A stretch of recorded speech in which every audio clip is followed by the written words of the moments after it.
Le malaise dans les rangs de la police technique et scientifique ne date pas d'aujourd'hui.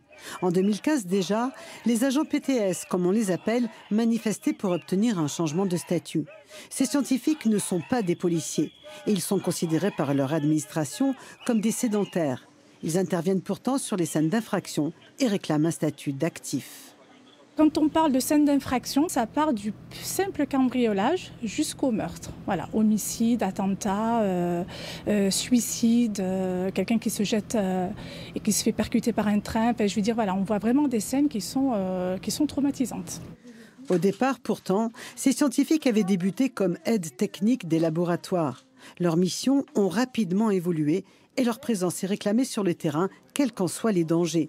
Du fait de leur statut de sédentaire, ils ne portent pas d'armes, ils travaillent à visage découvert et ils interviennent souvent seuls. Nous, on ne demande pas forcément à être armés, ce n'est pas le but. On ne demande pas à être armé, on demande à être en sécurité. Il y a déjà eu des soucis. Moi, j'ai mon collègue qui s'est retrouvé se faire braquer par un braqueur. Donc, il s'était déplacé, il était en train de faire ses prélèvements. Et le braqueur était toujours à l'intérieur du commerce. Heures supplémentaires, intégration au salaire des primes, les revendications sont nombreuses. Les agents de la police technique et scientifique entament aujourd'hui une grève du zèle illimitée et annoncent un point fort la nuit de la Saint-Sylvestre avec un arrêt total du travail. À moins qu'un rendez-vous ne soit obtenu d'ici là avec leur administration.